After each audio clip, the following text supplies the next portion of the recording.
A very good morning to everybody. I am Tanya James, and on behalf of the School of Commerce, Finance, and Accountancy, I welcome you all to this panel discussion on the Union Budget 2022. Our panelists for today are a set of highly knowledgeable and accomplished professionals with boundless information to impart, and it is with immense pleasure that I introduce them to you today. We have with us Mr. Subhash Chandra Pandey, who is prolific in the fields of public financial management, audit, public institutions, law, economics, technology, and governance. Sir is a member of the Institute of Public Auditors of India, Indian Association for Research in National Income and Wealth, Society for Aerospace, Maritime and Defense Studies. He worked in the Ministry of Finance for 10 years as a Deputy Secretary and Director during 1994 to 2007, handling budget and expenditure management. In 1999, he took the initiative to start work on the historic Fiscal Responsibility and Budget Management Act and oversaw initial years of the implementation of the Act. During this eventful stint, he handled diverse subjects like preparation of budgets, reappropriations and supplementary demands for grants, government borrowings and guarantees, small savings, tax devolution to states, resources for annual and 5-year plans, among others. He also handled financial aspects of reorganization of Bihar, Madhya Pradesh, and Uttar Pradesh into 6 states, accounting and budgeting mechanism of national small savings funds, review of financial management system following the fodder scam, oil pool accounts restructuring, task force on plan and non-plan classification, IMF mission on assessment on observance of code of fiscal transparency, and period interaction with teams from IMF and credit rating agencies conducting fiscal appraisal of India. He was the nodal officer in the Ministry of Finance in charge of rules and regulations governing government expenditure, outcome budget, and the mission mode project of e-procurement. He also served as Treasury consultant to the government of Antigua and Barbuda for 3 years, advising the government on budget and accounts, designing computerized accounting systems, as well as assisting in tax audit of companies. We are so pleased to have you with us today, sir. In our presence, we also have Mr. Charan Singh, the former non-executive chairman of Punjab and Sindh Bank. He was a full-time visiting faculty and former RBI chair professor from December 2012 to December 2016 at the Indian Institute of Management, Bangalore, India, where he taught comparative monetary policy and policy issues in Indian economy. Earlier, he was a senior economist at the Independent Evaluation Office of the International Monetary Fund, Washington, D.C., from August 2009 to November 2012, and research director at the Reserve Bank of India. Sir earned his doctorate in economics from the University of New South Wales, Sydney, Australia. He was a visiting scholar for more than a year, each at the Department of Economics, Harvard University, and the Stanford Center for International Development, Stanford University. He is a former director on the board of National Housing Bank, Delhi, and now serving as director at NABARD Financial Services Limited, Bangalore.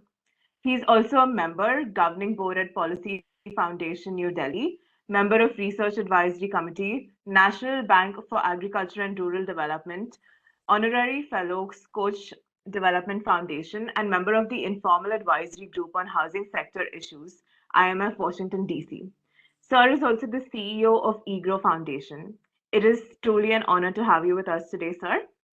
We are also graced by Mr. Ashok Vishandass, Director of EGROW Foundation, who is an expert in the fields of agriculture economics, farm costs and prices, applied statistics, and so on. Sir has a PhD in economics, agriculture, PG diploma in planning and development, JNU, MA economics, University of Manchester, Master of Statistics, gold medalist. Currently serving as Professor Applied Economics at Indian Institute of Public Administration, New Delhi. Some of his earlier assignments include Chairman, Ministry of Agriculture and Farmers Welfare, Chief Technical Advisor, Food and Agriculture Organization of the United Nations. He has diversified experience of serving for over 36 years in various positions in different ministries of Government of India, such as Ministry of Agriculture and Farmers Welfare, Ministry of Chemicals and Fertilizers, Ministry of Rural Development, and the Ministry of Health and Family Welfare. I welcome you today, sir. And we also have in our midst Mr. Rattan, whose area of expertise lies in the fields of population and development, health policy, applied and official statistics. Sir has a PhD in Population Studies, IIPS Mumbai, PG Diploma in Population and Development, JNU, Master of Statistics, Punjab University, and some of his recent assignments include Chief Director, Monitoring and Evaluation, Ministry of Health and Family Welfare, Senior Expert National Family Health Survey and the World Bank. He has diversified experience of serving for over 35 years in various positions in the Ministry of Health and Family Welfare and Ministry of Statistics and Program Implementation. Sir is also a director at EGROW Foundation. Welcome today, sir. And our moderator for today's event is Professor Rishikesh KB, who has been a keynote speaker in several symposiums and conferences on both national and international levels, and has been a part of nearly 200 innovative workshops and training programs. Welcome today, sir, and over to you. Thank you, Tanya. I hope I'm audible. Yes, sir, you're audible. Thank you. Respected panel members, Dr. Charan Singh, sir, Dr. Subhash Chandra Pandey, sir, Dr. Ashok Vishandass, sir, and Dr. Rattan, sir, welcome to this discussion. Let me also acknowledge our Dean, Dr. Tommy K. Kalarakal, sir, our HOD, Teresa Nithila Vincent, the coordinators of various programs, my co-travelers for the cause of higher education, especially the coordinators of this panel discussion, Dr. Suresh, sir, and Naveen Kumara, sir, for having reposed their trust and confidence in me, and of course, the dear students, for your interest in having decided to spend your morning with us. The budget which got presented on 1st February 2022 by our Finance Minister, Ms. Nirmala Sitharaman, falls also on the occasion when India is celebrating 75 years of independence. The Finance Minister seems quite confident to prepare and spend the next 25 years in building India's stature as a global power to reckon with. And let's also not forget that this budget is presented at a time when the cross sections of our society and economy have borne the brunt of subsequent waves of COVID-19 pandemic. The forthcoming elections in 2024 is yet another point which makes this budget highly anticipated. Also, the rising crude oil prices and turmoil in East Europe, as well as in the West Asia, have all got huge potential, I believe, in derailing all projections. Given and said this backdrop, the budget as projected by the government, or as government wants to be perceived, serves as a guiding light on India's pathway to prosperity and policy making, and is gauging for more international presence and acceptance in the years to come. Agree with it or not, even this union budget continues the tradition of bringing in several new ideas, fitting them snugly into the framework of its policies and expenditures. Well, to list a few, probably as an opening remark, a few observations. The 39.45 lakh crore budget for the fiscal year beginning April 2022 has proposed a massive 35% jump in capital expenditure. And it's coupled with a lot of rationalization of customs duty, extension of time for setting up manufacturing companies, plans of digital currency and to tax crypto assets, emphasis on digital India. There are so many things that makes this quite interesting. Another surprising thing is that the finance minister's approach is not much venturing out into populist measures and distributing freebies, despite the fact that 5 major states, as I mentioned earlier, including Uttar Pradesh, have elections coming up. The government seems to be focused on economic recovery and growth. Probably it could also be because there aren't other options to get away from the pandemic-stuck economy. So, however, you would find both critiques and also, people who try to find fault in the system. Some of them who were neutral, which I came across in the articles that I could read, took a stance that this budget speaks less and does more. So, in fact, I think yesterday, the managing director of International Monetary Fund, Kristalina Georgieva, had acknowledged that the union budget is very thoughtful policy agenda for India and puts a great deal of emphasis on innovation, research and development, and human capital investment and in digitalization. So though I have my own views and opinions, being a moderator, I believe I shouldn't be taking a stance of which part of the argument I belong to. And therefore, we wish to open this discussion by inviting the esteemed panel of members who have agreed and accepted our invitation to share their thoughts and ideas with us. It will be followed by an open forum for all the attendees or participants for their interaction to discuss or raise your questions, your concerns, your queries, and clarifications on the budget. So just a quick brief about the plan ahead. For roughly about 1.5 hours of time that we'll be spending together, each panelist would be first invited to share their views to speak for about 15 to 20 minutes, followed by one more round of collating thoughts and ideas, if in case any of the panelists wish to add more points or missed out anything, of course, provided the time and the organizers permit, and then we shall open up this forum for audience questions and interactions. So that's the rough format or agenda we would be following. And I repeat, 20 minutes each for speaker, followed by one round more of discussion, and then open for audience interaction. Before I invite Dr. Charan Singh, sir, whom, as most of you would agree, is always looked up to in the news articles for his views and opinions whenever there is an economic or a policy decision being made. Thank you at first for joining, sir. And Charan sir will be addressing us and giving a bird's eye view on the fiscal, financial, employment, and educational dimensions of this budget. And that's a point at which I wish to take a pause, and I would hand over to or invite Dr. Charan Singh, sir, for your share of thoughts with us. Thank you very much, Dr. Professor Suresh and the team for inviting me to come and share my thoughts. I'm also very lucky that my two colleagues from EGROW, Dr. Vishandass and Dr. Rattan are also going to join us. We are a team. We have presented this budget analysis earlier together. We may present it again. And I'm also thankful to you for having Dr. Subhash Pandey ji join us. So I think this is going to be an excellent discussion. We are all going to learn from the students. I see more than 800 students and faculty join. So I'm making a small presentation, but I'm honestly telling you that I'll probably be learning in this session.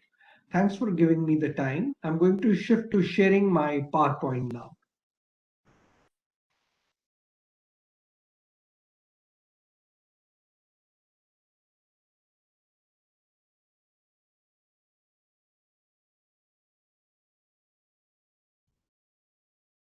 Can you see my PowerPoint?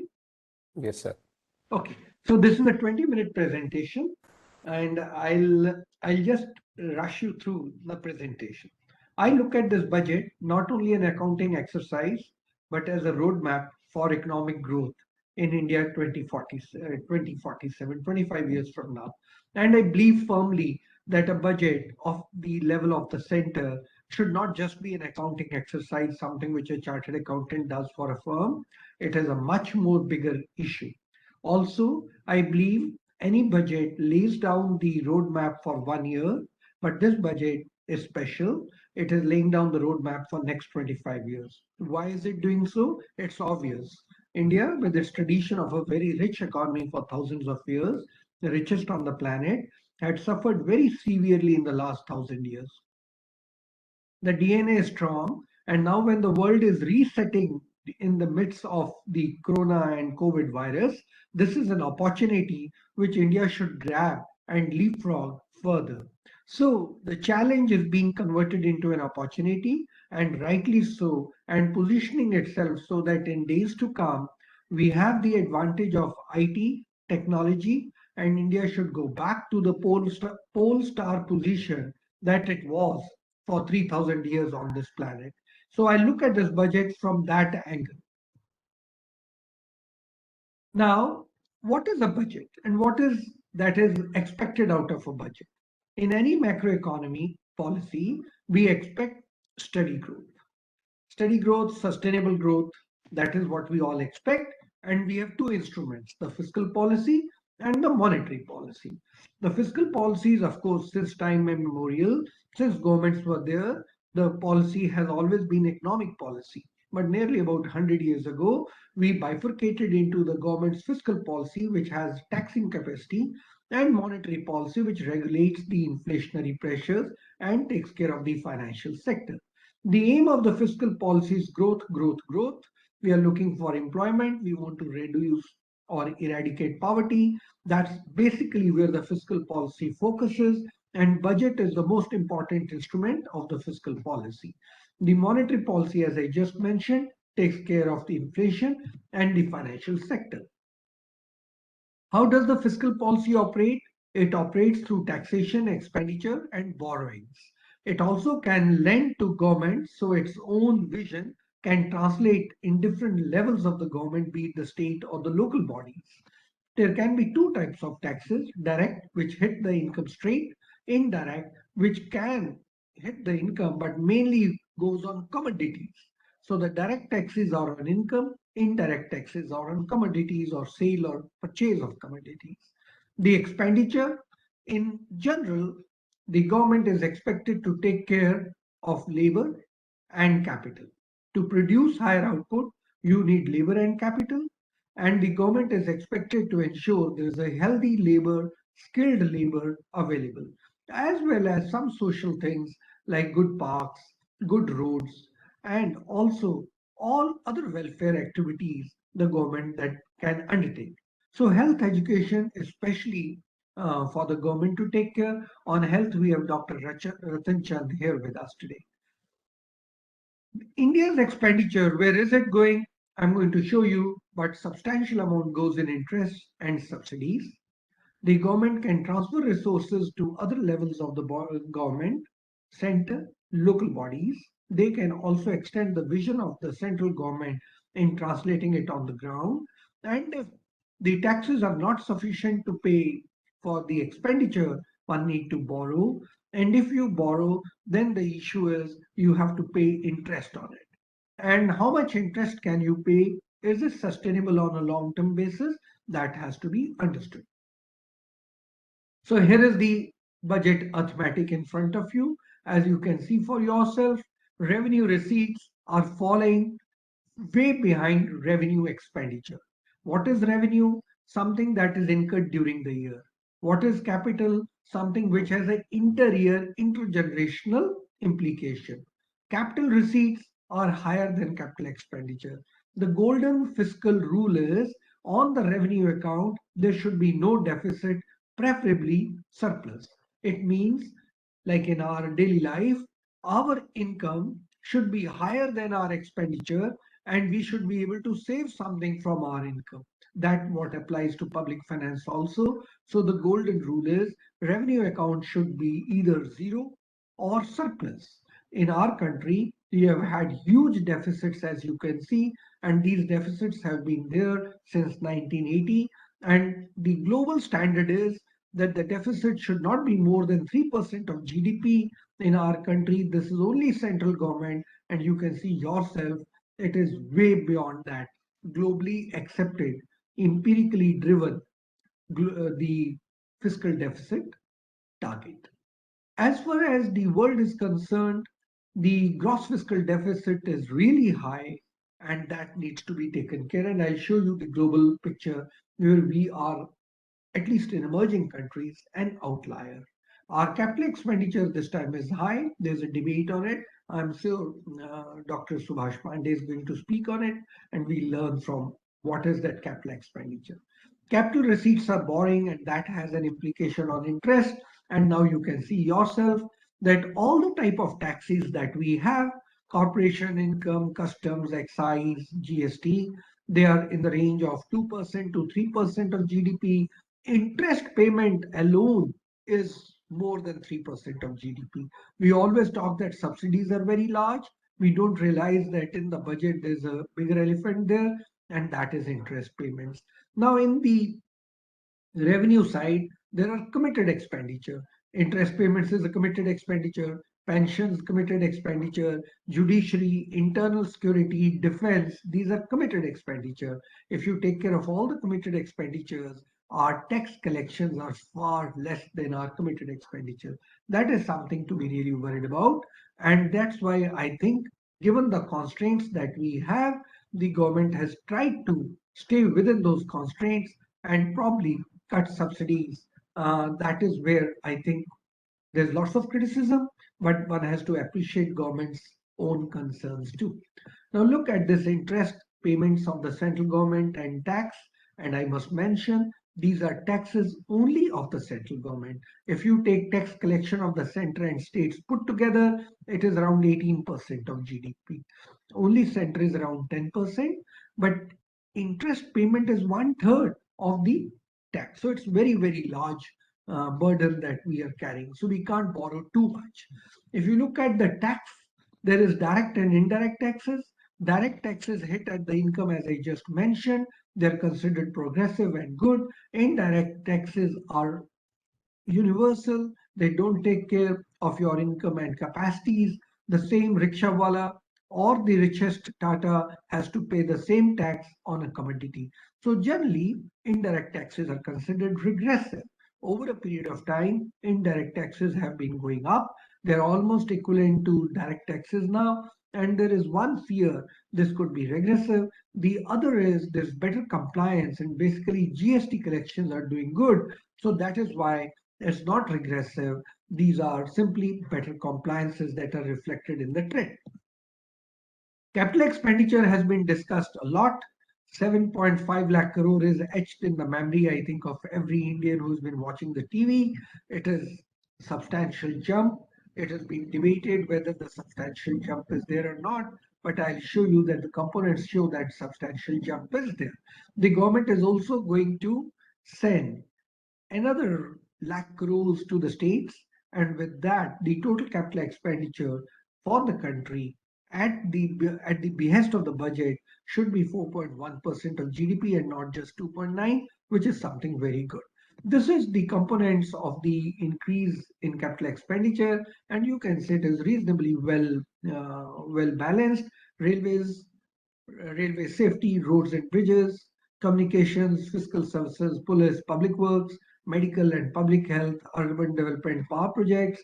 These are all evenly distributed. But please remember things like railways, railway safety, roads and bridges, urban development, power projects, these are reasonably labor intensive. So jobs should be there. If you Charan, just one sorry to interrupt you. In the previous slide, what is the unit of those figures? Is it in crores? This one? The previous slide? The previous one. Yeah. This is in crores. In crores, okay. Yeah.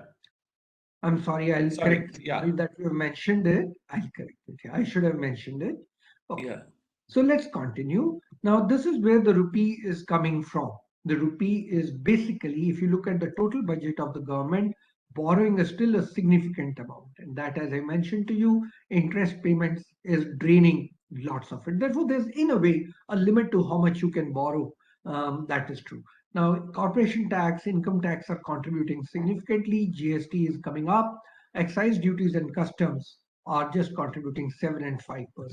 If you look where the money is going, 20% of the total budget is on the interest payments. The defense subsidies are around 8%.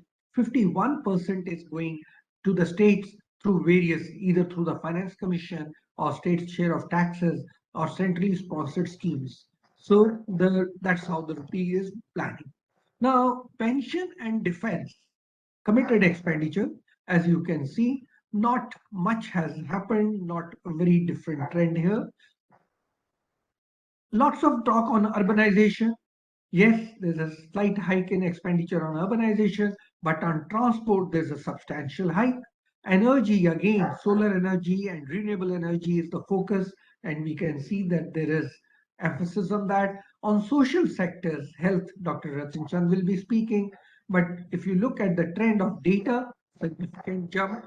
If you look at education, not much, but government has spoken about 200 TV channels. I think it's efficiency of expenditure that will be tapped here. because when you have 200 TV channels, you have a digital university, and you are inviting foreign universities to come and open and gift, basically you are ensuring efficiency of capital. So I think that is something very good. On social welfare, somewhere has to take ahead. So I think we are going back to the pre-pandemic level while other things are being taken care. Subsidies is always blamed to be the big problem area, but here is subsidies, and you can see that we are trying to come back to the pre-pandemic level, and I think that's the right strategy. When need arose, Food Security and National Food Security Act, our food subsidies shot up, but then as things are improving, obviously we should go back to the pre-pandemic level. Transfer to states are high, and as I mentioned, these transfer to states help to take the vision of the center to the states and build assets at the grassroots level. IT and telecom, significant jump. As I just mentioned, if we are going to take the help of IT and digital throughout the budget that was spoken, obviously we'll have to allocate higher resources. Manrega, as things improve and would start improving, when things were bad, it was high, and now, when things are improving, it should come back to the pre pandemic level, and that's the budget. So, to me, it's a very realistic budget. But debt burden is something we need to be careful. The global empirically evidenced target is 60% of GDP. It should be the debt burden of the total government. In our country, we have the center and states. We do not compute local bodies, unfortunately, but center itself is touching 60, and that's worrisome. Are we a bad country? Not really. If you look at the debt burden, we are not an outlier as far as debt is concerned. When the pandemic hit, many countries have incurred huge amounts of debt and they have borrowed, and that is okay. But India is not an outlier. If you look at the global picture, advanced countries are way ahead of us. Well, if you look at emerging countries, we are around Brazil. We can't compare ourselves with Russia. Russia is an oil-rich and resource-rich country. So, therefore, we are on the higher side if total government is taken, but there's nothing to panic about. If you look at the deficits, yes, during the period of crisis, we are in a little difficult side of the deficit, but we are acknowledging it. Again, we are not an outlier. Most of the countries have incurred huge deficits during this period. Our deficit was minus 7.4 in 2019, pre-pandemic, 11.3 now. But if you look at other countries, the movement in other countries is much sharper than ours. So again, not an outlier. We are following the global trend. Now, I want to start talking of the issues, and I'm going to spend last 5 minutes of the time allocated to me on talking about issues. Now, what is the issue? Lots of unemployment, and we have to tackle that unemployment. That is where the steady growth comes in. That's where the role of the fiscal policy comes in. So, can the government only provide jobs? No. The private sector has to join and chip in and therefore contribute in job creation. And I see lots of role provided to the private sector in this budget. Are there alternative modes of financing infrastructure? Yes. But the bond market in India is not taking place. So, therefore, the budget allocation has to take place and pressure has to be on the budget. What is the most appropriate deficit target for a young demographic country? Should it be 3%? Obviously, globally, rating agencies would say yes. But in a country which is India's size, suffering severe unemployment, and where the markets are not well developed, the budget has to chip in, and therefore the government very transparently has agreed and mentioned that they will come to the 5% gross fiscal deficit in a glide path. Right now, they're in the range of 6 to 7%. What should be done? Public sector banks and public enterprises siphon away all the resources? Yes, you can't sell them during distress time. Tata has already been sold, but then you can't put all the things in distress time on sale because you won't get the right price. So therefore, one has to be very careful. Agriculture and allied activities, Dr. Vishandass is speaking. I'm not going to speak on that. I'm going to take you straight into the issues, some which I've already mentioned, employment, and I want to now talk about little bit about taxes. Lots have been said about taxes. Why were the middle income not given rebate? They should have reduced the taxes. I always keep saying one thing. Even in 1963, the same story was there, that taxes are a concern, we need to reduce it. But then the government has its constraints when there's hardly any tax collection coming, and we are amongst the lowest in the world at 18% of GDP. We want the best amenities that are provided by America, while we don't see that they contribute 36% of taxes to GDP. Obviously, the government is constrained, and within that constraint, it has to operate. I must appreciate the government's initiative on virtual digital assets taxation. I thought that is a great guidance that they've given. I would have done it 50-50. I would say that why not 70-30, but the government has done 30 as a tax and 70 individual keeps. I think that is fair enough. Lots has been done on education, as I mentioned. You need to skill the labor if you want to efficiently use it for productivity. And I think the government's focus is in the right area. Health, of course, Dr. Rattan is speaking. On employment, I want to also say that a few initiatives, other than the capital expenditure, which can be employment generating, are PLI schemes where private sector will play a role. And PLI schemes not only lead to higher exports, they also create employment. On MSMEs, contact services was a challenge. Hospitality sector has been given a special concession. When you do this, you create, and remember the ropeways that the government has announced, you create an ecosystem around tourism, and that is pretty employment oriented. So something we need to really appreciate. Government's initiative of developing Northeast is also going to be employment oriented, as well as running the 100 railway terminals. Middle class says they haven't got anything. My personal view is they have opportunities and they need to seize these opportunities. I personally was excited when I heard that drones will be moving into villages, and who's going to run these drones and who's going to design them. So there's a complete competition that has been brought in, and the young minds, the demographic dividend, should engage in technology driven employment orientation rather than just depending on the government to give them jobs in police or railways. Now, this is something which I think we all need to dwell upon. This is the people have been saying lots of promises are made, but then nothing is delivered. I have taken the data from 2004 onwards, and from 2004 onwards, I've tried to show that how the fiscal marksmanship has happened. I've compared actuals versus budget estimates, and you can see across the governments, across the years, the pattern is the same. So I would not like to put any blame on anyone. 2019 and 2020 were years of grave concern, and those times fiscal marksmanship has certainly gone awry, and it would have gone awry for anyone else. To conclude, and that's my last slide, I would say the budget is unique. It has laid the foundation for the future and given a roadmap for the next 25 years. It has also addressed the immediate concern of generating employment. The focus, given a young demographic India that we are, IT, we are well developed, and we have lots of engineers. The technology and digital world has been made the pivot and anchor for growth. The focus is there, and I think that is superb.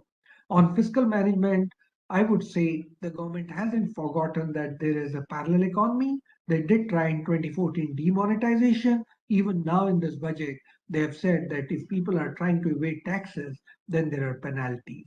So I would say this is a budget which has continued, the rates have continued, provides certainty, and that is something very good. In 1989, with the statement I'd like to conclude from R.K. Lakshman, he says, this is March 15, 1989, my reaction to the budget. I don't know. I don't read it. But anyway, you can say the poor are let down, the salaried class is hit, and it's a sellout to the rich. The trend continues. Thank you very much for your time. Thank you, Charan sir, for that overview and giving us pointers and thoughts to reflect about the budget. Before I invite Dr. Subhash Chandra Pandey sir, whom I understand would be speaking more about the general economy and the defense allocation in the budget, Normally, while it's popularly heard that the only two things certain in life are death and taxes, any taxpayer for that matter would give an arm for certainty on the quantum of taxes. The finance minister, therefore, probably for the first time, I don't know, has neither tinkered with income tax slabs nor raised the standard deduction, which was widely expected in view of the sort of inflation levels and the impact of COVID-19 pandemic on the middle class. But does the taxation proposals reflect the government's view of balancing the precarious pandemic situation and the need for constant improvements on the margins? That's one question before I invite Subhash sir. And second aspect which we would like to listen is, it's given that the total budget expenditure of 39.6 lakh crores is a 50% increase from the expenditure of financial year 2021. So would that the capital expenditure increase by 35% be a plus for the infrastructure building? If yes, in what all ways? And probably the last aspect is, while the world has been battling the COVID-19 pandemic over the last couple of years, there has been an additional challenge for India at our borders with China, especially in Ladakh. The Chinese attempts to force changes in the border has led to huge deployments on both sides, with a buildup of troops, weapons, and all that. So against this backdrop, it was expected that the defense budget would be enhanced this year, and the overall budgetary allocation for defense comes close to about 5.25 lakh.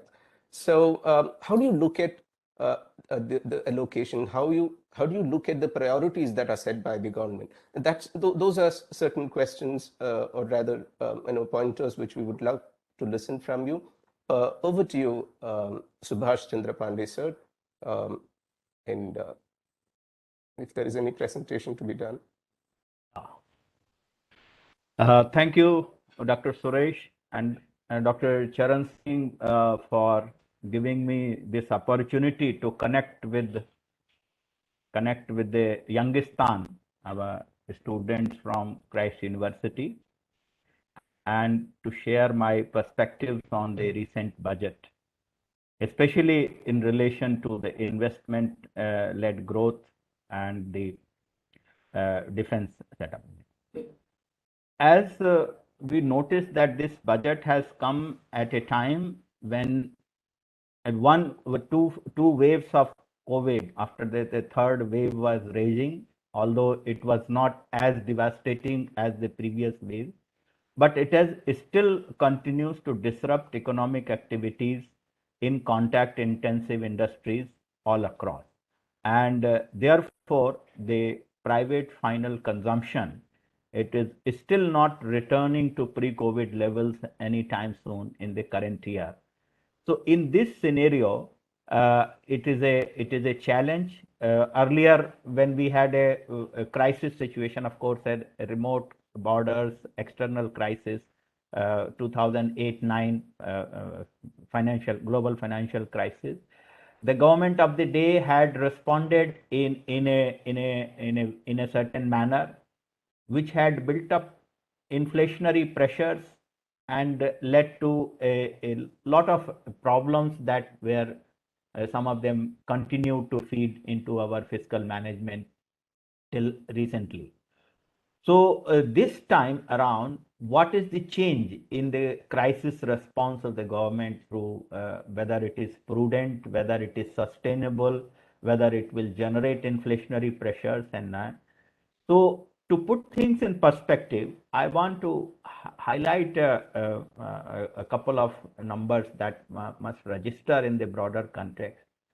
One is that if you see last 30 years, almost, there is a secular trend of public expenditure in India, both central government and state government combined. It has stayed around 28% of GDP, plus 27, 26.5, 27.5, within this band of 27, 28%. And this is a remarkable statement on the state of the economy which has seen a lot of structural changes, lot of profile changes in the profile of government expenditure, profile of consumption investment pattern, profile of sectoral changes. But this broad dominance or contribution of government in the economy has more or less remained stagnant in that. And that has not been affected even during the pandemic time. It continues to be there.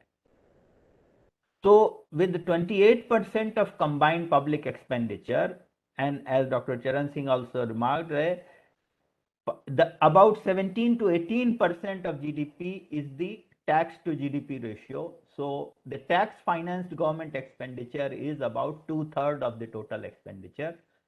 Rest is a mix of non-tax revenues and disinvestment and other things, and of course a large borrowings, which has had in the past concerns about crowding out of private investment, and therefore the need for a restraint on government debt and deficit. When I was started work on the Fiscal Responsibility and Budget Management Act in 1999, it was a time of great fiscal stress, and both central and state finances were running bleeding. The interest burden was very high. Interest rates were running very high, and therefore the what was left for direct provision of public services, etc., the money was very much less. So I'm happy to note that in last 20 years the fiscal responsibility consciousness has permeated both the central and state fiscal management, and now in fact we are experimenting with more and more nuanced experiments of controlling the unbridled growth in debt and deficit, whereby now the government, central government, which has the power and duty to rein in the state's indebtedness, is using the FRBM framework to allocate additional borrowings which are linked to particular reforms or linked to capital expenditure. I must also highlight that the 28% of GDP public expenditure has largely been revenue expenditure. The capital expenditure from public has been just about 4 to 5% of GDP. The rest is all revenue, and the revenue expenditure proportion has been increasing year after year, to the extent that in recent years, and so for some it has reached as high as almost 85 to 90% of budget, total budget. For many governments it is 85 to 90% of that. So this budget, by pitching a very high level of 7.5 lakh crore allocation out of 39.5 lakh crore total budget, is a 20% expenditure on capex. So 80% revenue, 20% capital. It is a big rollback of the unbridled expansion of revenue expenditure. So it is a step in the right direction, because consumption that is fueled through dole-outs is not sustainable. It creates permanent entitlements which are difficult to roll back, and they create unsustainable fiscal pressures after the crisis is over. So here the budget has rightly focused on an investment-led growth strategy to enable the private investment to crowd in, and whatever capital expenditure government is doing is also not building direct public assets which are themselves providing public services. Rather, these are infrastructural enablers to attract and crowd in more private investment. So not only the revenue capital balance has improved, but also the quality of capital expenditure. If you see the composition there, it is largely in terms of enabling infrastructure like road connectivity, ports, so that the economy, the national market is integrated better. There is a faster movement of goods. There is a facilitation of exports. So ease of doing business, promoting ease of doing business, making it easier for entrepreneurs to invest and to expand job opportunities. So that is the message that is coming from this budget. And we are also very happy to note that this budget is on the back of a back-to-back consecutive 4 quarters of steady recovery, and ours is one of the few countries that have recorded such consistent consecutive growth, and which is a reflection of the economy and the how the economy has been steered during the crisis.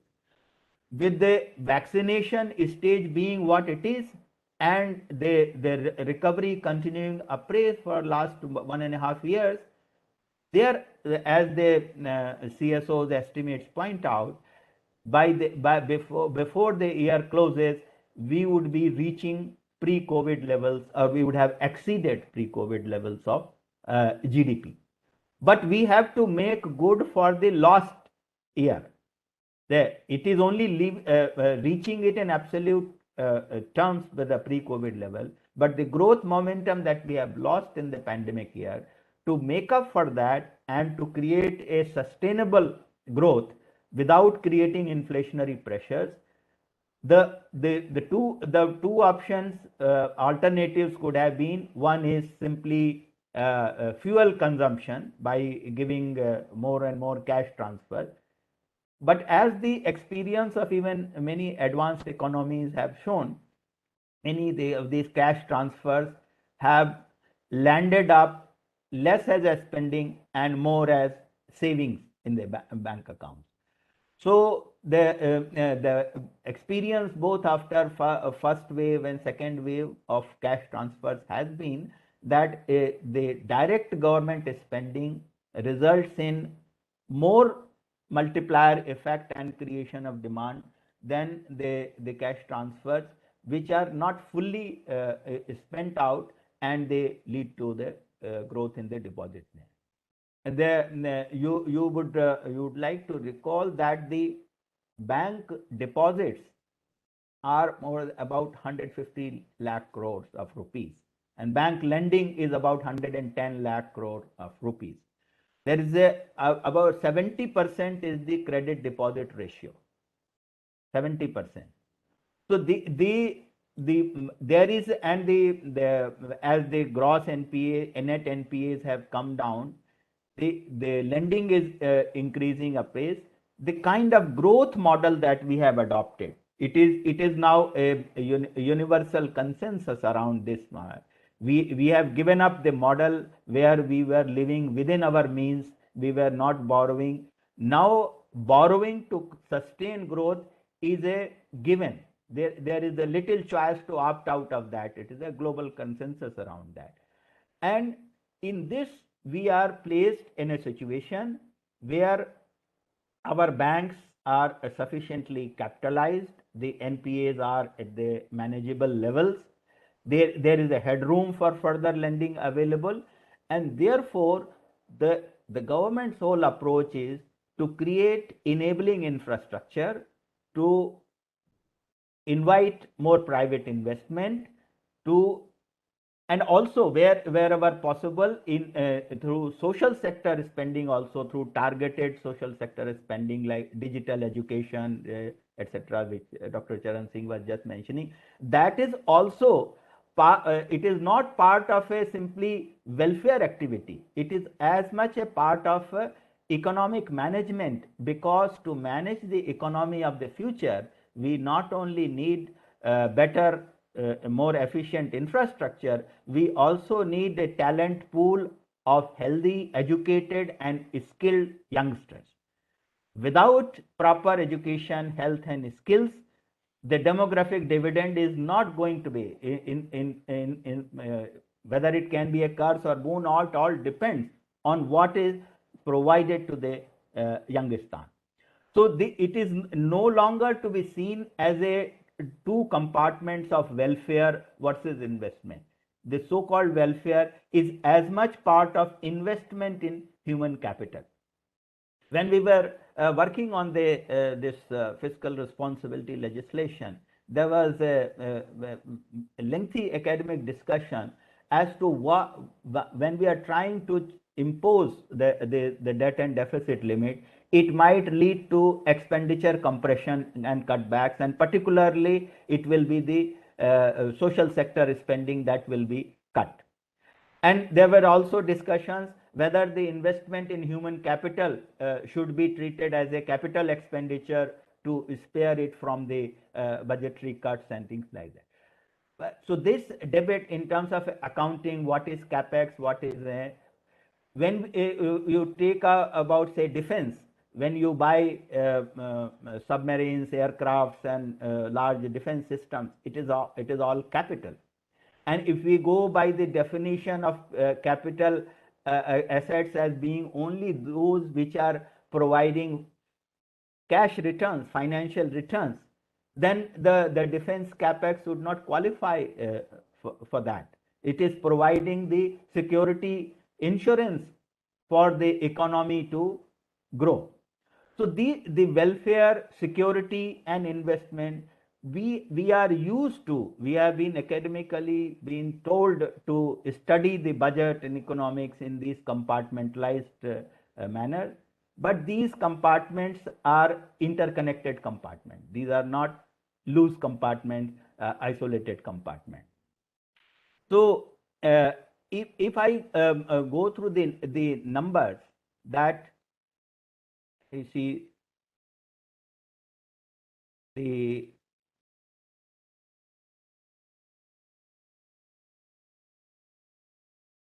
just let me see.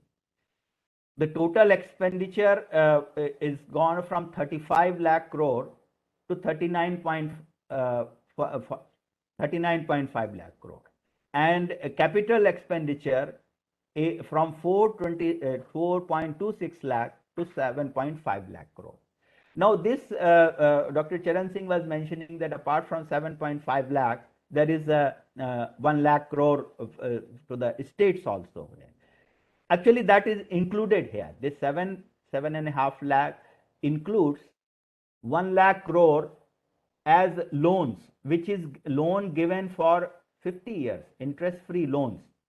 And this is I want to dwell on this instrument. It is a new instrument which has been tried in last 2 years, distinctly a product of pandemic, that the loan to states in accounting terms, it is a capital expenditure.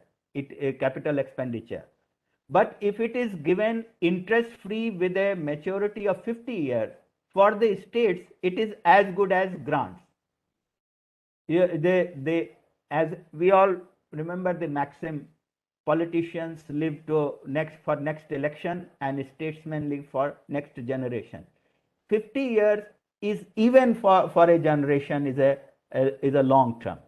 So 50-year interest-free loan is as good as grant, but it is leveraged with reforms and a large number of government programs where the grants and aid are being given to facilitate capital expenditure. It is called grants in aid for capital expenditure, and the idea is that part of the capital expenditure is directly by the central government, say in the railways and highways sector, but this 1 lakh crore interest-free loan is a capital expenditure for center, and then again it will generate a matching capital expenditure from states. Maybe it will leverage more.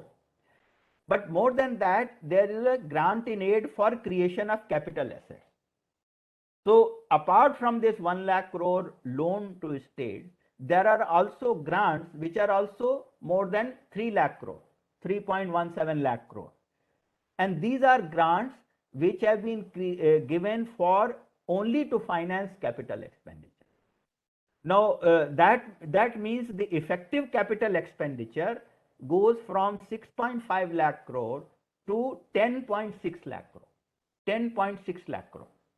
Now that is a hefty, if you look at the total budget size, it is 25% of total budget. So one can see what is the ruling philosophy of the budget. It is investment-led growth to create a basis for sustainable growth for future, and not just give a temporary band-aid solution to meet temporary economic shock. So I want to give some other numbers. Our economy has traditionally been a consumption-led economy, where it is about 2/3 consumption, 1/3 investment, roughly. Now, during the pandemic years, and as the CSO's latest press release of the shows, in the private final consumption expenditure and government final consumption expenditure, there is a structural change. Together, they constitute about 67% of GDP. But the structural change is that private final consumption expenditure is about 2% down, and government final expenditure is about 2% more to compensate that. So although overall it is more or less the same, but there is a private consumption is still not picked up to the pre-COVID level. And now, if we analyze this as students of economics, the consumption may be curbed for lack of demand. Lack of demand can arise out of lack of income or lack of opportunities to spend. And both the factors are at play. There is admittedly a section of population which is not spending to pre-COVID levels because of income effect, because of income having gone down. But in a larger part, it is the effect of COVID-related restrictions and contact intensive industries that generate a large part of demand is still not recovering anytime soon. So there are restrictions, let's say even weekend curfews, night curfews, the travel, tour and travel, entertainment, hospitality. So that shows the hidden potential for the economy, that as soon as these restrictions are lifted gradually, which hopefully we will see, we already see a third wave on its decline phase, and hopefully we don't face another wave.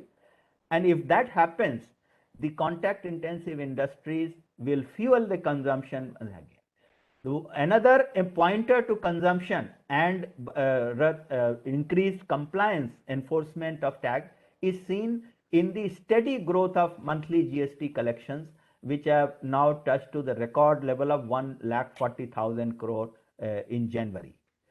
Some time back, I had done a back of the envelope calculation in terms of at a average rate of GST and overall GDP, supposing the whole value addition chains were subjected to tax and there is no leakages, what should be the potential tax revenue from GST?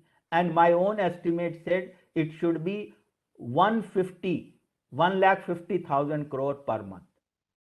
But that we have seen it has jumped from 90,000, 1 lakh, 1,10,000, reaching to 1,40,000.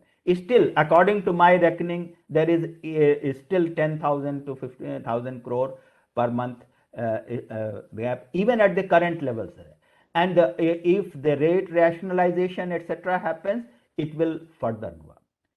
So I hope that the GST uptrend will continue. It will provide the headroom, necessary headroom. And another headroom for investment is being created through the government's plan, ambitious plan on both disinvestment and monetization. The Air India disinvestment completion is a remarkable achievement. And soon after that, very recently, we have Neelanchal Ispat in Odisha being handed over to Tata Steel in a competitive bid, I think around 12,000 crore or so. And many more are in the pipeline. Apart from disinvestment of majority shares and complete ownership handover in the company, there is this plan of national monetization pipeline, where some 6 lakh crore worth value of assets have been identified, which could be offered for monetization, in the sense that even where there is no fresh capital investment required, these can be handed over to private operators on long-term lease under government and regulators' oversight on quality of services and performance benchmark, and the government can generate extra revenue from these operating assets. So you have hundreds of kilometers of toll-level roads, railway lines, railway stations, and airports, warehouses, whole lot of across all sectors. So this 7.5 lakh crore is direct budgetary outgo from government, and part of the financing will be coming from the monetization receipts. So I'll be glad to take up further questions for the. At the moment, I'll stop in that. Thank you. Thank you, Dr. Subhash Chandra Pandey, sir, for those perspectives. Now let's focus on something more specific besides the mere economics.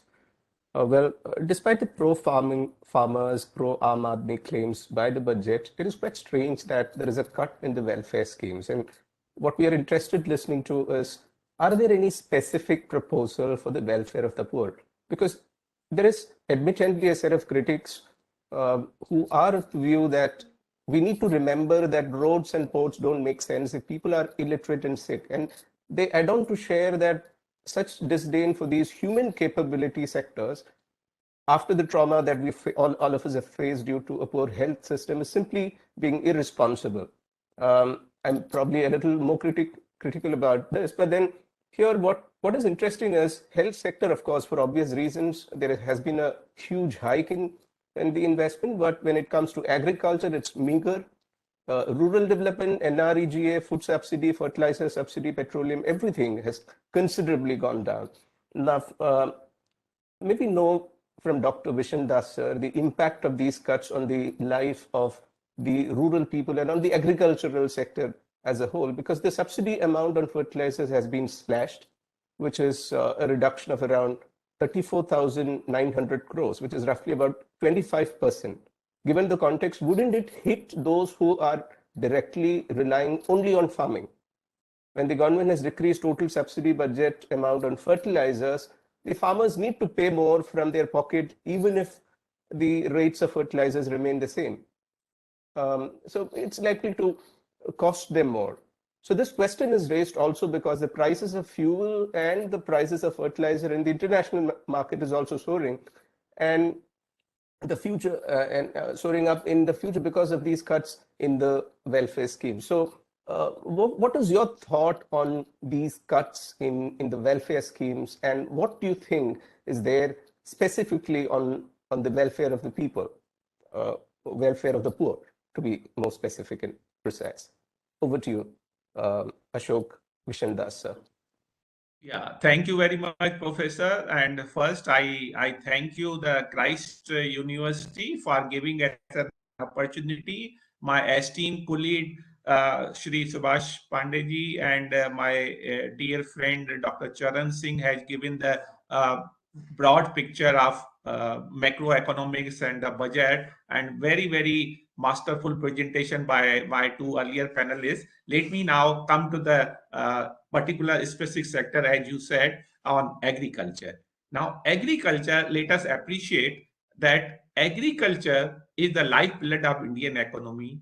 it contributes about 18% to the GBA, but it employs about 46% of workforce. That's no mean achievement.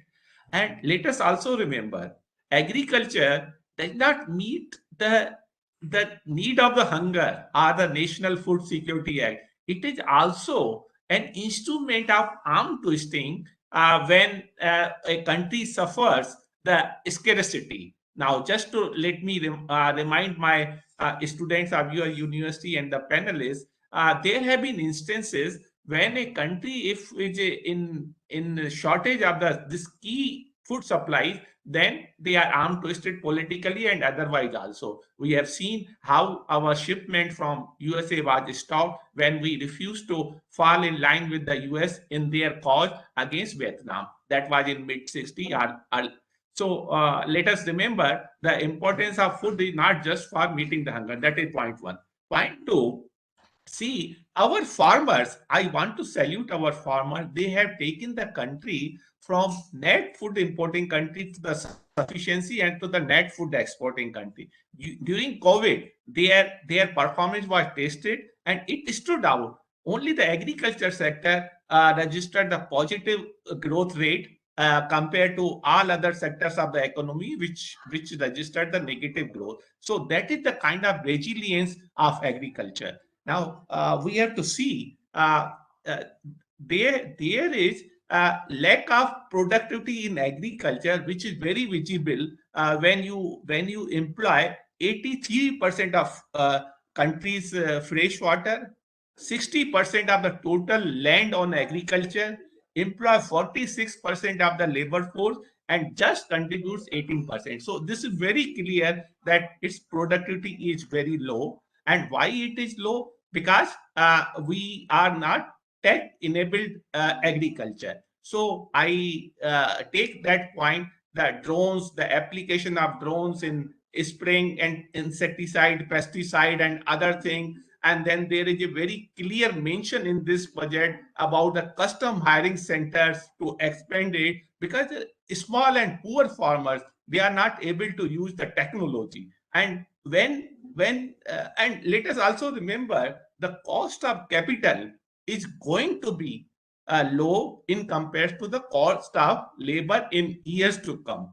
So therefore, the dependence on the human labor in agriculture has to be reduced, and this also implies we have to go for agri-tech and high-tech in agriculture in a large scale to scale up, so that the farmers move away from agriculture to the other sectors, and therefore their income level will be very high. And we have to remember what we have done, the cardinal mistake during last few decades, that we have assumed implicitly that higher level of production will lead to higher level of income. It's not necessary. Empirics show, and my studies show many times, that higher production leads to the lower income because prices slash. So those are the things, and therefore the farmer's income has to be brought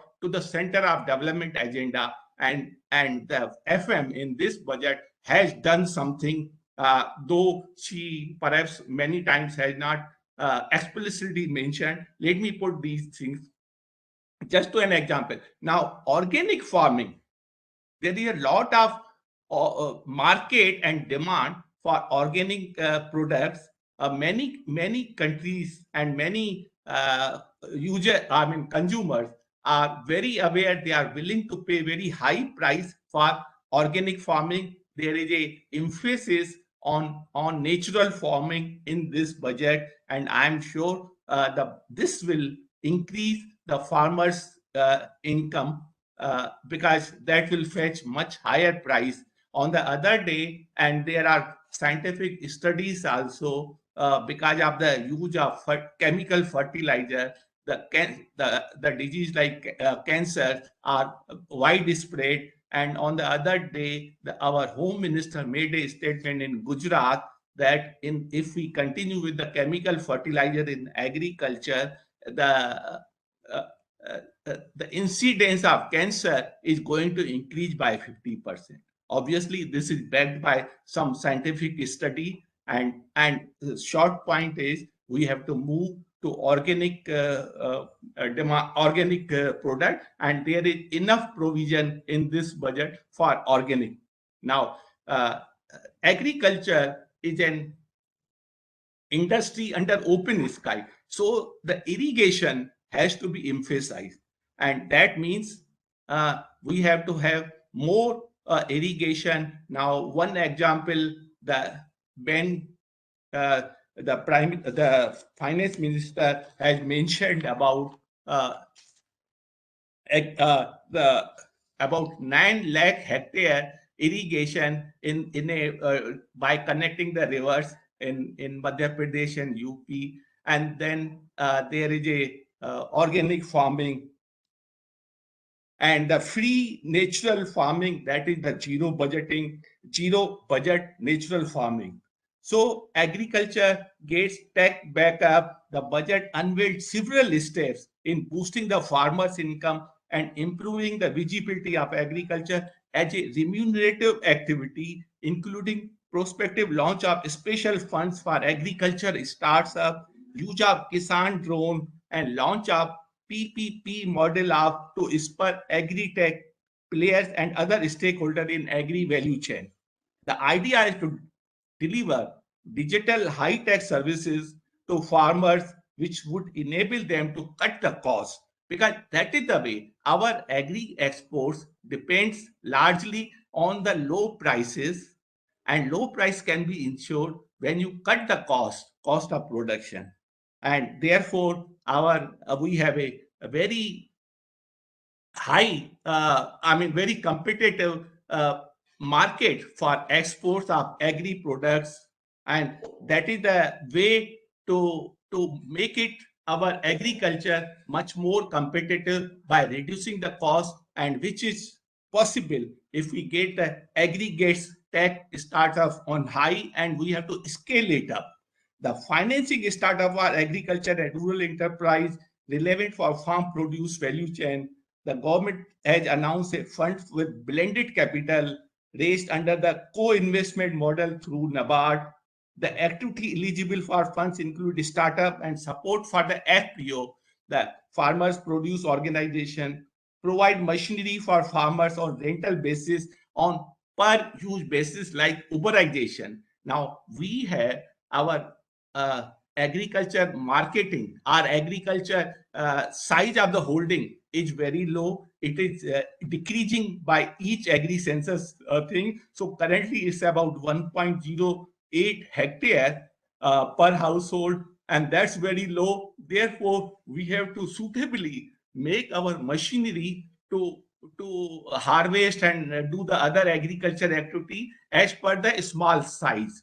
And many farmers are not able to invest into that machinery. Therefore, custom hiring center like Uberization has been emphasized, and there are about I think 6,000 such center, but they will be scaled up to reduce dependence on the budget. Has also proposed formulation of a scheme for boosting domestic production of oilseed. Now, see, our agriculture is somewhat, if we open our wardrobe, then if there are many trousers, no shirt, and vice versa, that's not the best combination or best mix. So our agriculture, on one hand, rice and wheat, we are abundant, and on the other, we are short supply of oilseed, just an example. So there has been an emphasis on diversification from rice, wheat to oilseed and other high value crop. Just to give an example, now fruits, vegetables, that means horticulture, they command only 12% of the agriculture land, but give value to 24% of the agri GVA. In contrast, rice, wheat, and maize, they command 42% of area, but just give about less than 24% of the value. So the point is, we have to move from traditional crops like rice, wheat to high value, and that is the demand. So farmers are encouraged to produce in sync with what is the demand. Not that I mean, the production should not be divorced from the demand. So we have to go from plate to plow. That means you produce in I mean, calibrate the production in sync with the demand. Only then you get the best price, and that is what the budget seems to have addressed this issue. And let us remind ourselves, gold is gold when it is sold. So when farmers produce something, and they produce no less than gold, but unless there is a buyer, they don't get the best price. So the best thing is to produce those things which are in great demand. And as our per capita income is rising, people move away from cereal and pulses to high value like milk product, organic product, fruits, vegetable, meat, fish. So farmers are now being nudged to move away from traditional crops to oil seed and the crops and meat and so on and so forth, which fetch high value. So those are the things which has been emphasized in this. Now coming to the prices. In no other budget, the FM has assured the nation and the farmers in particular that whatever they produce, it will be procured. Now, that's a very good statement. She said 2.37 lakh crore is being provided for procurement of rice and wheat. That's a very good thing they have done. That means farmers has to be assured that at MSP, the minimum support price, those things will be procured.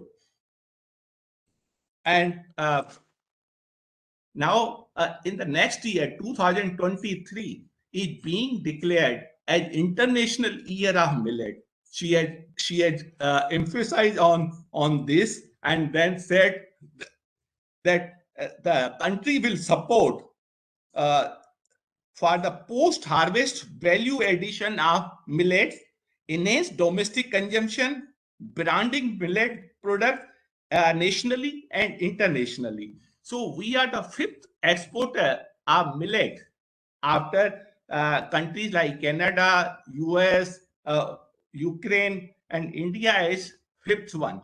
Let me also remind, there is a very big demand of millet, like in a advanced country like Germany, Japan, Brazil, Indonesia, Belgium, Mexico. So there is enough and very, very, very strong demand for millet, which is very nutritious food, and it addresses many health issues also. So it's very healthy. It can contain the incidence of even diabetes. So people are getting conscious, and we are the proud producer of millet.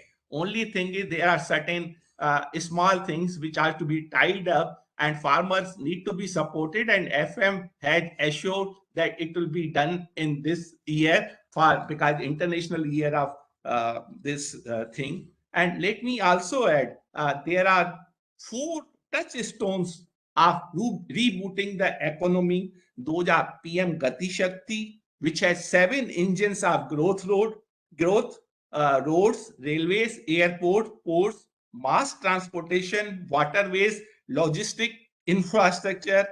And second is inclusive development, productivity enhancement, and financing of investment. So with these things, and they will not be confined to non-agriculture sector, because agriculture and non-agriculture are interconnected.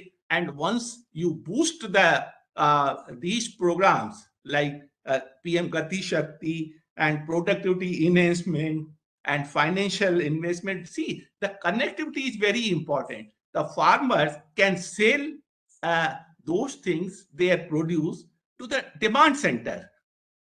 Now, there are concept of production center is one, but the demand center, how they take it to the demand center, only when roads, railways are very, very efficient and the productivity enhanced, and therefore they will be able to sell, and that will increase their income and reduce their cost. So the difference between the price realized and the cost of production will be widened, and that will ensure higher income for farmers. Let me add one more point. Now, many times, because of the crop damage, the productivity goes down during the sowing and harvesting period. Now, just to give an example, the BT cotton, the productivity has enhanced substantially, not because in the BT cotton there is something which increases the production, because it protects the crop from incidence of insecticide and pesticide. So farmers and their produce needs to be protected against the calamity like this, attack of insecticide, pesticide. So digital services to farmer will help them doing this, and the drone services, just I mentioned, that will help them spray the pesticide and revise this thing that will boost the productivity and therefore their income level. Another important point, which looks very small, but to me it's very important. She said that agriculture, I mean, the syllabus of agriculture curriculum will be revised in the agriculture university. So earlier they were more theoretical, but now it will be reoriented to the requirement actually in the field. And I'm sure this will help farmers to take the research from laboratory to the land. My experience in agriculture, many research take place in laboratory, but they remain there. Farmers do not get to know this, and this does not get translated and implemented in the field. So we will move from laboratory to the land. That is very, very important. And 9.06 lakh or 9 lakh irrigation facility is being provided.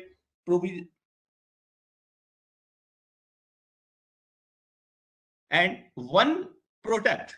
See, now the time is of the specialization. So one station, one product, and that is being encouraged in UP and some other parts of the country, where each district or some of the identified district will be developed to make it specialized from that product, and therefore one station and one product will be very, very important. So these are regarding the reduction in subsidy. Let me put this way. See, there are certain things in subsidy. For instance, in many authors, including myself and the CACP, has recommended, see, to reduce the dependence on chemical fertilizer. When you are moving away from rice and wheat, the consumption of urea, let me explain in a half a minute. The consumption of fertilizer, there are three kind of, basically there are many, but broadly there are three kind of nutrients in fertilizer: nitrogen, phosphorus, and potassium. So nitrogen is being used, and they are not substitutable. So nitrogen is required in the rice wheat cultivation, but not pulses and many other crops. What farmers do, that even if, for example, pulses is a self nitrogen fixing nutrient, so it doesn't require, because it is at cheap prices, because for the government gives a lot of subsidy on urea and farmers use it. So it has double whammy. It is unnecessarily being used and increasing the domestic resource cost and at the same time it pollutes the soil and the crop and the water underground water. So there are many disadvantages. My understanding is that as we move away from rice and wheat to other high value, there is not much requirement of urea, and that is the main consumption. So I mean the source of consumption of subsidy. So once you reduce the requirement, I'm not saying need, there once you move away from these crops to more diversified, there is not much requirement of those urea, for instance, and therefore the requirement of subsidy will be much less, and that explains, to my understanding, that will reduce the requirement of the subsidy for fertilizer. So not that the government wants to reduce the dependence, but it's because there will be not much requirement. That is one explanation. And second is, if you compare B 2021 to 2022 against the B of this year, there is not much reduction in fertilizer subsidy. It was that there were a lot of areas pending against the government of those producers in urea and other things. So they increase the RE. But normal expenditure on subsidy for fertilizer is low. Therefore, it is being put in rationalized way.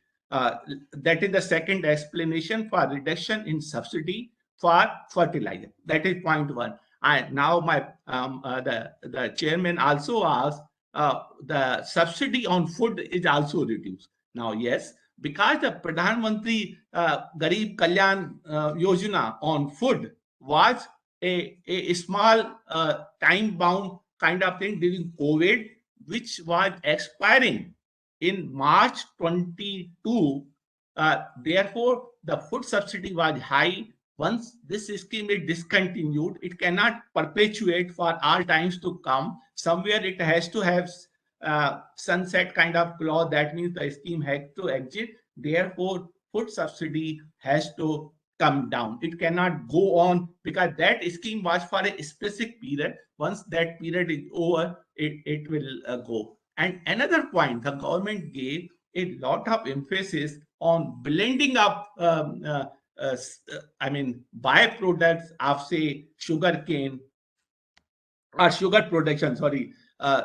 So the molasses blending with the fuel fetches 2 rupees less compared to the without blended kind of thing. So that also encourages, because if you blend the ethanol with the fuel, it will increase the demand for those byproducts, and it is expected that farmers income with this, because if you recall, she said from 1st October 2020 the non-blended fuel will cost 2 rupees more.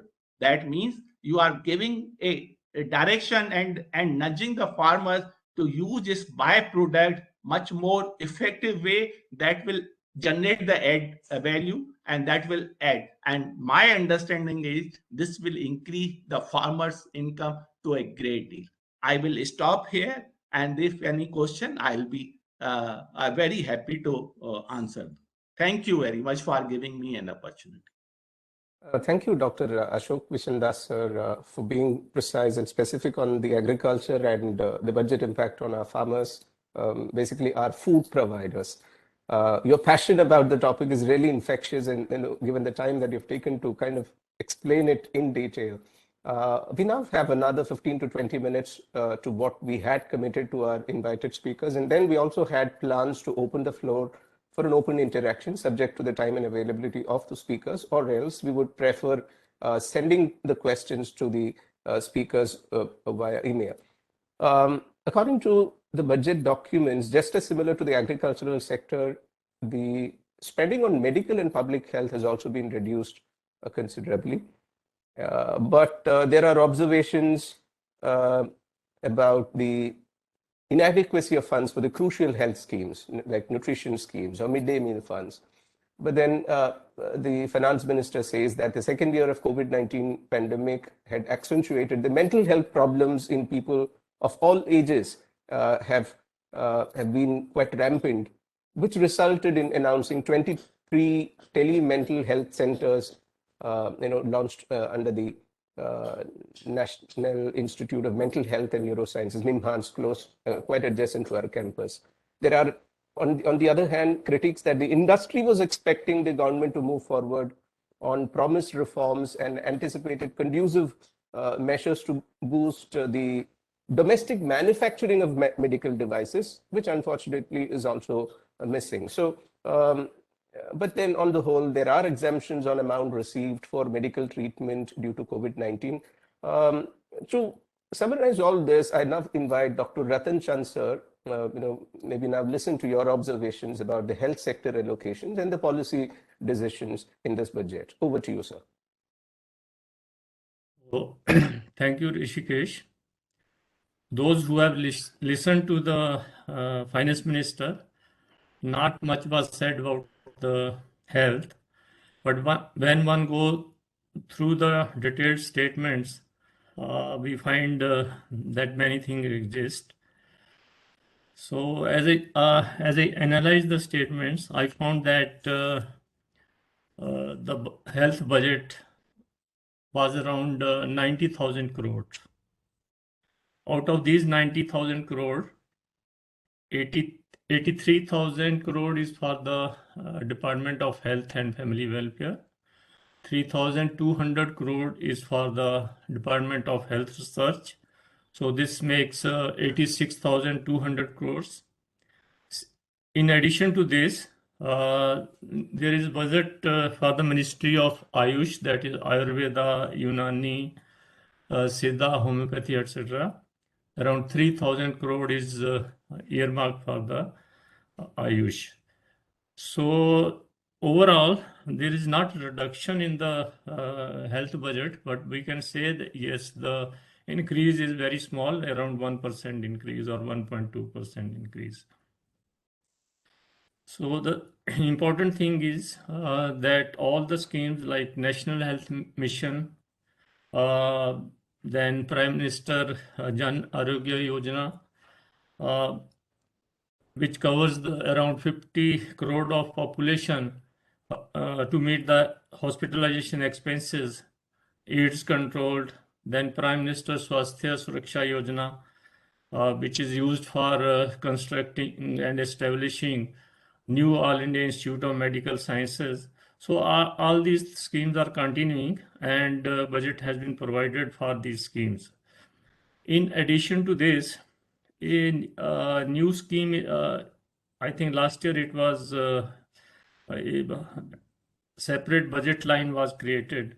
This is Ayushman Bharat Infrastructure Mission. So around 6,000 crore is also earmarked for this. If you remember, then this Ayushman Bharat Infrastructure Mission, this will cover expenses for the health and wellness centers, then integration of district level laboratories, then formation of block level administrative units, and also for constructing these regional laboratories for testing, etc. So this is broadly the budget, but in addition to this, under the 15th Finance Commission, around 70,000 crores of money will also be released to the states during the next 5 years. So this 70,000 crore will also be used for bridging the gaps of primary healthcare centers or infrastructures in the rural and urban areas. So this money will be directly given, to the primary, to the local level institution like municipalities and Panchayati Raj system. And financing of critical areas, like say, if there is any need for more funds for COVID, etc., then Prime Minister Swasthya Suraksha Nidhi, this fund has been created, and money to this fund comes from the education and health cess. So this is also, I mean, fund available with the under this Prime Minister's Swasthya Suraksha Nidhi, which can be used on health activities. So coming back to the announcement in the budgets, Finance Minister specifically mentioned Ayushman Bharat Digital Health Mission, which will form an ecosystem for digital registry of healthcare providers and health facilities, and also creating a unique health identity that is everyone will have a like Aadhaar. There will be a number for health activities also. Then consent framework, and it will also provide universal access to health facilities. So there is also provision for that. Maybe you can search the facilities, where should I go, and what services are available in particular facilities. This type of IT enabled things will be there. In addition to this, National Tele Mental Health Program, this was also mentioned in the speech of the Finance Minister. So it will be a network of 23 tele mental health centers, center of excellence, with NIMHANS Bangalore as the nodal center, and NIIT Bangalore will provide the technical support. So these were specifically mentioned in the budget.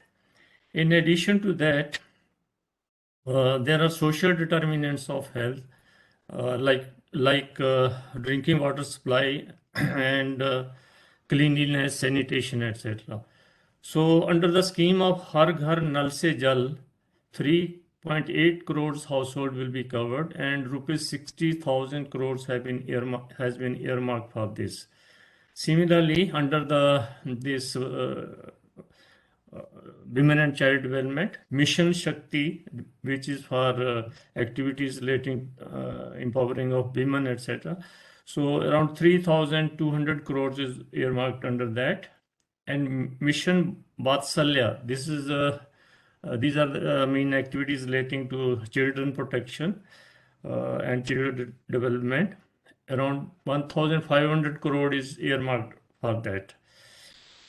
In addition to this, I think you mentioned that for nutrition, money is not allotted. What Portion 2.0, a new name has been given, I think. Earlier it was midday meal program. Now it is Portion 2.0, where the money earmarked to the earlier earmarked to the midday meal program has been earmarked under this head. So similarly, Saksham Anganwadis, around 20,000 crore is earmarked for this, and around 2 lakh Anganwadis will be upgraded to Saksham Anganwadis under this schemes. Also, around 9,500 crores is earmarked for Swachh Bharat mission, which will continue. So these are the overall allocations in the budget. And since all the previous schemes are continuing, something new has been announced. So I feel it's a good thing. And the state governments and the central governments collectively should be able to provide the effective health services. So this is all. I think I will take questions if someone has specific questions, but this is the overall allocation to the budget which has been made. All the earlier schemes are continuing. The only thing I feel is there is need to improve the governance of the service delivery, and when the questions, somebody raised question, I will deliberate on that. So that's all from my side. Thank you. Thank you, Rattan sir. You are so precise on time. 12:59 is the time, and then that's the time that we had committed. Thank you for cooperating with us. We'll take another 5 to 10 minutes, maybe around 2 or 3 questions. And then the rest of the questions we thought, because of paucity of time, we'll be sending it across to all the panel members to which you could respond. The first question here in the chat window is by Chandra R. And her question is, what is your thoughts on India's growth rate, a GDP of 9% forecasted by the IMF? And a follow-up question, what's your view on how the global or supply chain crisis or the recession will affect India? I'm not sure whom to address. Would Charan sir wish to address this?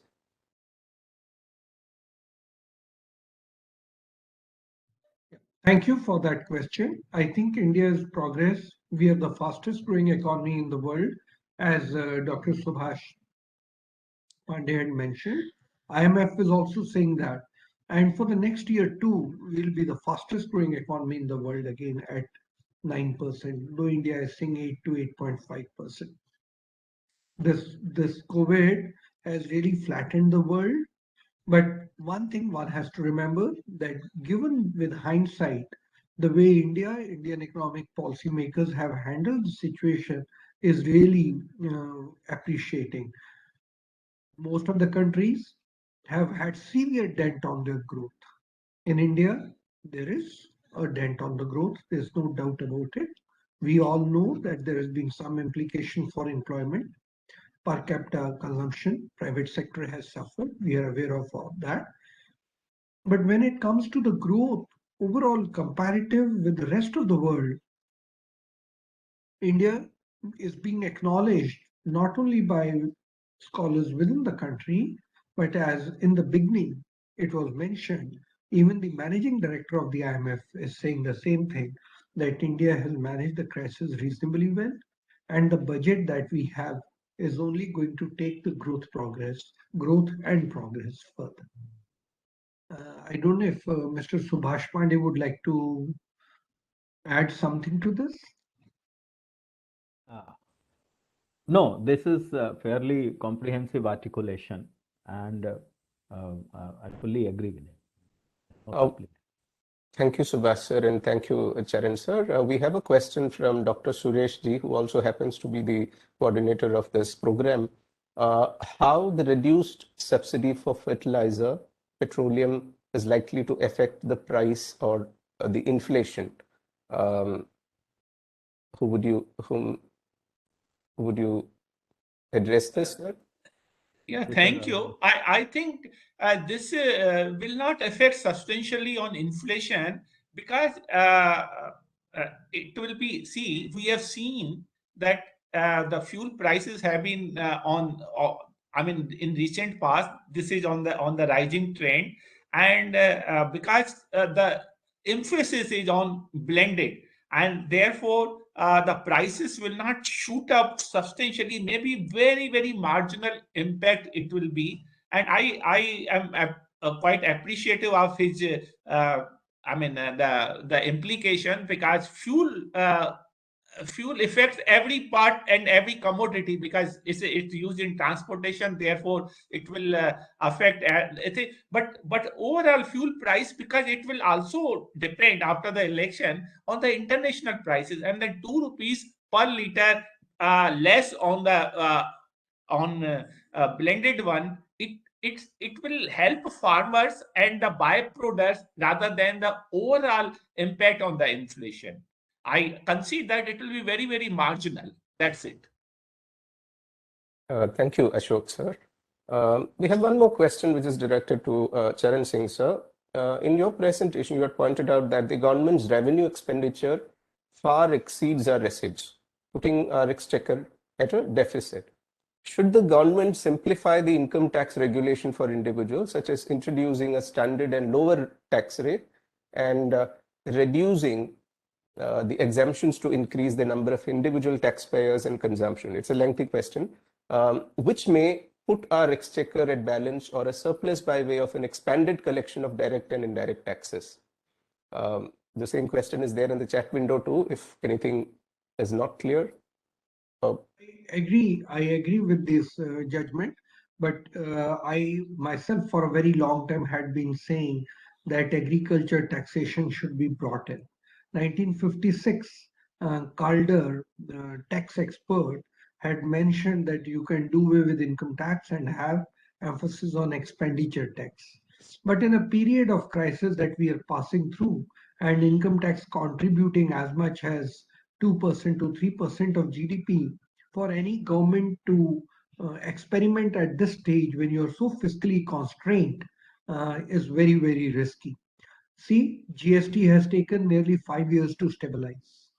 So whenever you tinker with any taxation system, one has to be aware that it leads to, because it impacts everybody, it can lead to lots of uncertainty.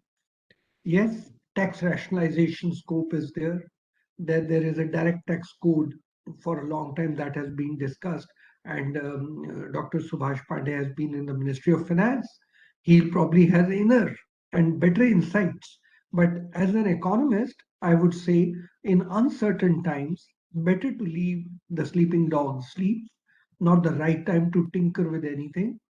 It is contributing significantly. We are short of resources. Expenditure priorities are large, but because we don't have resources, we can't dedicate expenditure there. Things stabilize, the pandemic is behind us, and then we can certainly think in how to widen the tax base. Should we lower the income tax rate? The Laffer curve should work in, or should we remove the exemptions? All that can be worked out once there are stable times. But Dr. Subhash Pandey, because he has worked there for so many years, would have the inner view. We'd like to know what he thinks. Thank you, Dr. Chandra. Uh, the direct tax reforms, in my view, has been one of the most successful part of the fiscal reforms agenda pursued by government since 90s. And from the very high marginal tax rates that once used to permeate of over 80%, when it came down to the maximum 30%, and since then the focus has been on technology and psychology, a combination of that to improve voluntary tax compliance by giving a message that government is watching what you are spending, what you are investing, and the increasing digital economy, people are leaving digital footprint of their spending in it.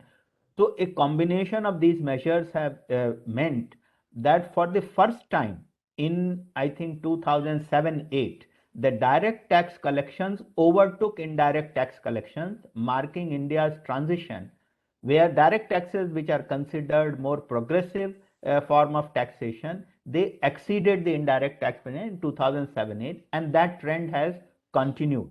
So just like the GST plugging the loopholes, a tremendous emphasis is there not to tinker with the rates, but to focus on improved voluntary compliance, enforced compliance through psychology and technology combination, and these are yielding good results. And there is as far as the rate part is concerned, there is actually a indirect pressure is coming from global developments, where there is a talk of a global minimum rate of taxation, OECD consensus at 15% or so, which is about the transnational taxation of multinational companies making profits in our markets but paying taxes in other jurisdictions. So the convergence to the lower tax rate of toward 15%, it is a direction for the future. It will come. And the government has already announced its agenda. It is just a question of pace and timing. That right now you have given a option, take up exemption and take this old rate, or you choose the other way around. It is only a question of time when the exemptions will be whittled down and the rates will lower down. This is the direction of reform, consistent. It is both for GST as well as for income tax. We can hope lesser exemptions and lower rates in future. Thank you. Thank you, Subhash, sir. Well, the questions are pouring in. but I'm just applying the discretionary role of the moderator to pick and cherry pick few questions which I think needs to be addressed. One question from Dr. Raghunandan ji is, budget has left many questions unanswered on crypto universe. What is your view on that?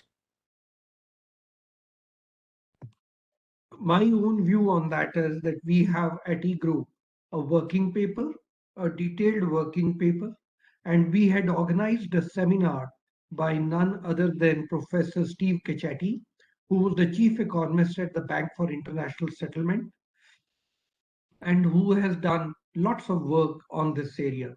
He came and delivered a talk 2 weeks back at EGROW website. You will find the recording of it. Do look at it.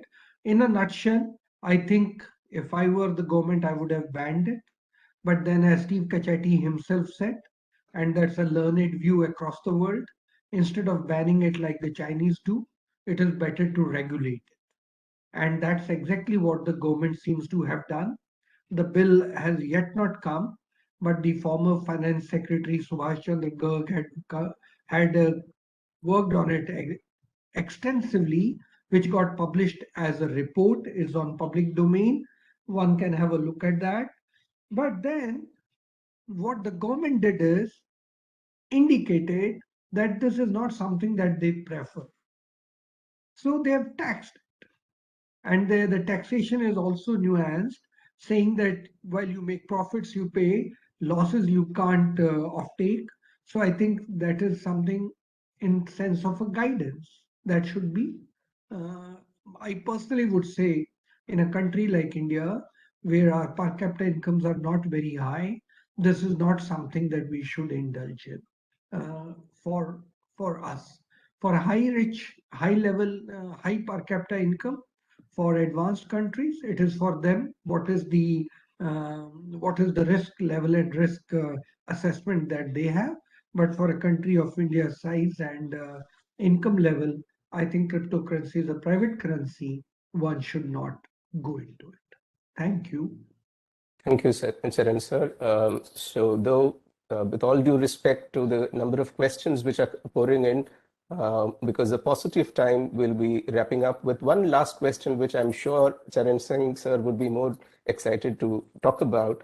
Could you please tell us how you work at EGROW Foundation to contribute to economic growth and welfare? That's number one. And just adding one more, is there any option for our students to collaborate and work with you in the process of learning? Is there anything that we could do together?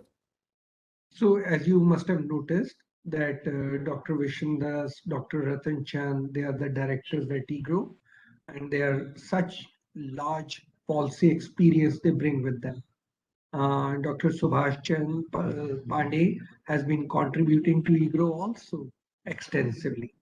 This is one way we are contributing to economic growth and welfare in the country. We have been organizing series of seminars on most contemporary issues and bringing the best brains from across the world.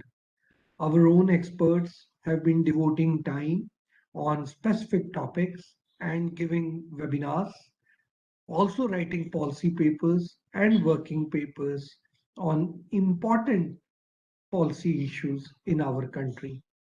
We have been also working with the ministries and the government and the private sector in contributing towards research-based policy advice. So in limited ways, we are doing lots of activities. In the long run, we want to be something like the National Bureau of Economic Research that is in Boston and serves as an important think tank in America. We want to position ourselves as the most important think tank in South Asia. And we want to be an anchor of research activities for the Western world and the poor countries. They should look at India and they should look at our research activities. That is where we are trying to position ourselves. As far as opportunities of working with us is concerned, you have various opportunities. You can work as an intern with us. We have, even at this point of time, 2 interns working for us. You can also, if you have, and if the board approves, You can work with us as research assistants, for which at least a master's degree is important. You can also work on the faculty as research associates with us if you have a PhD with you. So at different levels, you have opportunity to join us and enrich yourself and enrich us too. Thank you. Thank you, Charan Singh, sir. So that brings us to the closing question as also the response for this panel. In short, probably the major highlights of this budget that got discussed was about the maybe somebody didn't mention about the 5G rollout, the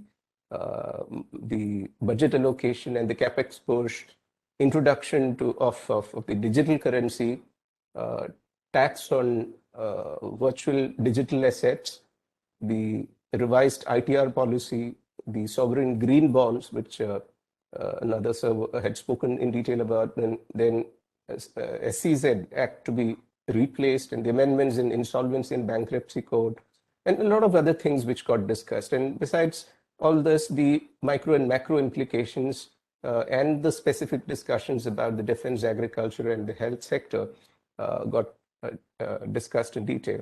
And by and large, I feel this budget presented in the 75 years of independence kind of sets a stage for the Amrit Kal, which the government is visualizing, culminating in a vision for India by 2047. And there is a general perception among, I believe, all the panelists that the blueprint presented by the finance minister is probably resource-wise optimal and implementation-wise quite feasible, and paves the way ahead for short-term recovery and laying the long-term foundation for accelerated growth.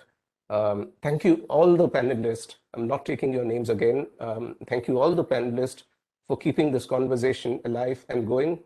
Thank you, Dr. Suresh sir and Naveen sir, for hosting this. Thank you, the Dean sir, HOD ma'am, coordinators, students, and all who made this event possible. Over to the MC. Thank you. Thank you, Rishikesh sir. I'd like to thank all our panelists, Mr. Subhash Chandra Pandey, Mr. Charan Singh, Mr. Ashok Vishandass, and Mr. Rattan, for taking the time out of their very hectic schedules to educate us on the implications of the Union Budget 2022. Thank you, panelists, for aiding our understanding on the subject matter. I'd also like to extend our gratitude to the college management, our Dean, Dr. Tommy K. Kalarakal, our HOD, Dr. Teresa Nitla Vincent, and all our program coordinators. I'd also like to thank Professor Rishikesh for being a wonderful moderator and asking such thoughtful questions, Professor Suresh for taking the effort to organize this event, and Professor Naveen Kumara for his guidance. I'd also like to thank all the attendees from Christ University as well as other institutions for their patience and time. I wish everybody a great day ahead.